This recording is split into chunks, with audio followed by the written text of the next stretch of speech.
teman-teman, sebelum kita memulai materi pada pagi hari ini, mari kita berdoa. Berdoa mulai. Doa selesai. 2, 3. Indonesia tanah airku, hiduplah Indonesia Raya. Oke, jadi dalam pembelajaran kita hari ini masih tetap pada mobilitas sosial, tapi ada bagian-bagian atau sub materinya, ya. Jadi ada yang bisa mengingat kembali materi sebelumnya. Materi sebelumnya masih tentang mobilitas sosial. Ya, coba ada yang bisa, silakan.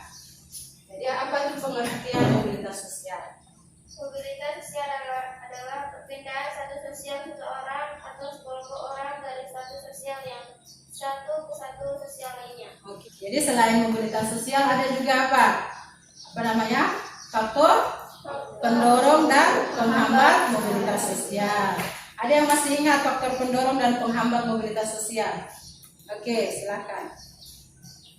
Faktor struktural, faktor individu, faktor sosial, faktor politik, kemudahan dalam akses pendidikan, faktor penghambat kemiskinan dan diskriminasi. Oke, kita pada hari ini yaitu mengenai saluran mobilitas sosial.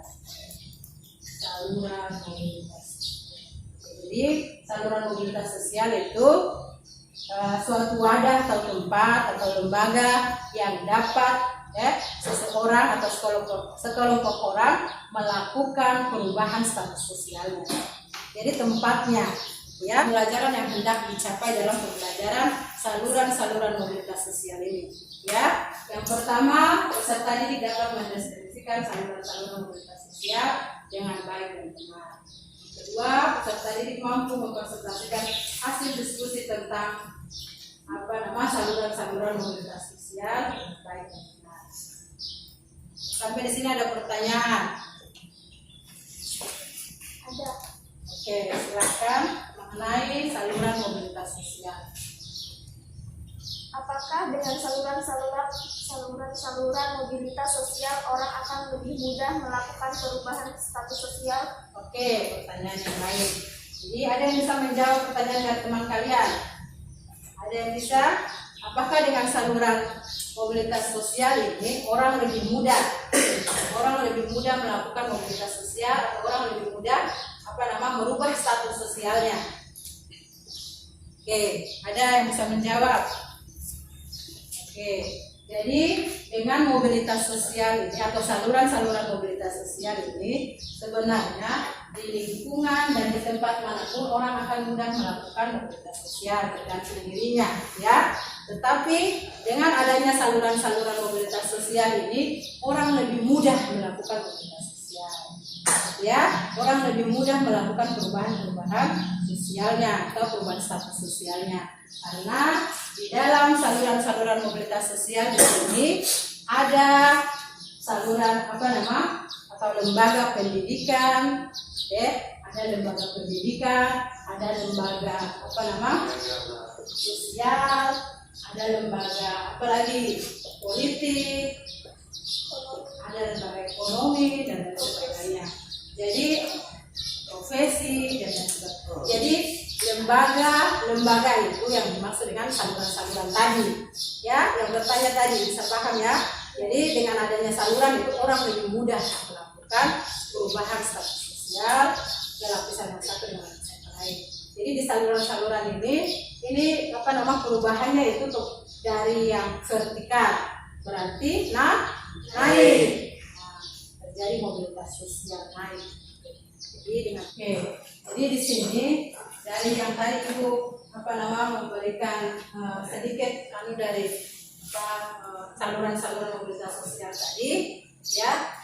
Nanti kita masuk pada diskusi kelompok, ya, seperti biasa.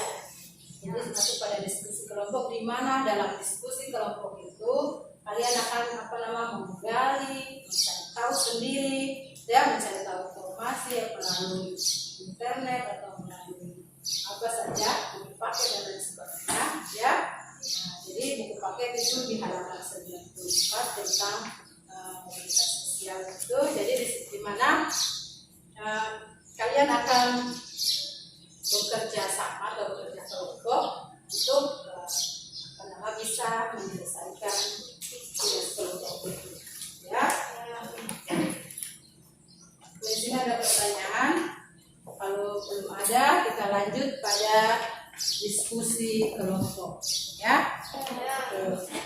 Jadi pembagian kelompoknya itu seperti kemarin saja, ya. Jadi tetap pada kelompok kemarin 1, 2, dan 3. Jadi diharapkan agar mengambil tempat sesuai dengan kelompok yang telah dibagi. Tugas kelompok kalian hari ini, ya, kalian bisa tadi ibu suruh mencari tahu dan lain sebagainya, menemukan saluran mobilitas sosial yang lainnya selain 4 saluran tadi yang dijelaskan, ya. Oke, ada kelompok yang sudah bikin semuanya sudah, ya. Jadi langsung saja kita presentasikan hasil diskusi. Kita mulai pada kelompok 1, ya. Sebelum memulai, kita berikan aplaus untuk kelompok 1.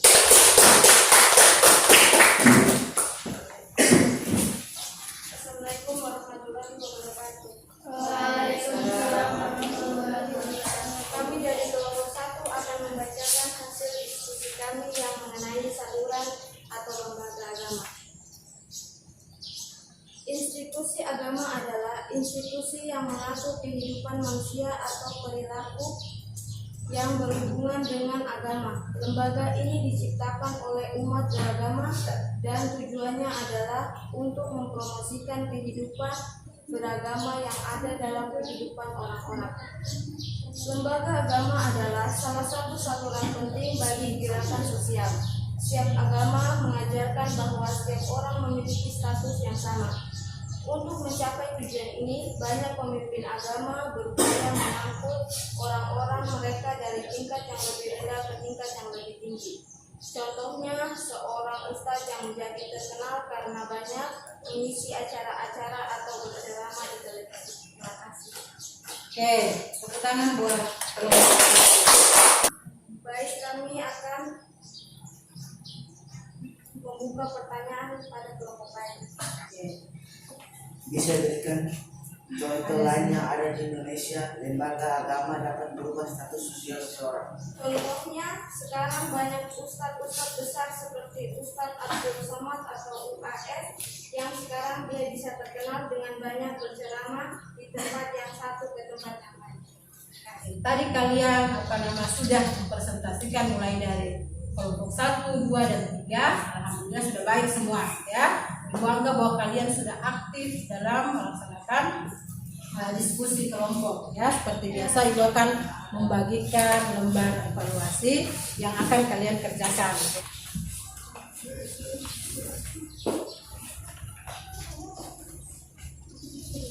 Saluran mobilitas sosial ini Ibu harapkan kalian dapat memahaminya dengan baik. Oke, baiklah, di sini Ibu hanya sedikit memberikan kesimpulan mengenai materi kita hari ini, yaitu mengenai saluran-saluran mobilitas sosial. Yaitu ada apa? Pendidikan, terus apa lagi?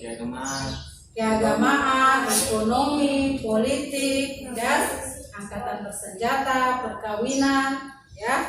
Jadi dari semua itu merupakan lembaga-lembaga yang bisa, ya, yang bisa merubah status sosial seseorang. Kan materi kita pada hari ini Ibu harapkan agar kalian bisa memahaminya, ya. Insyaallah kita diberikan kesempatan sehingga minggu depan kita akan bertemu kembali. Oke, ya, hanya itu saja Ibu sampaikan. Sampai selesai perjumpaan kita. Wassalamualaikum warahmatullahi wabarakatuh. Waalaikumsalam.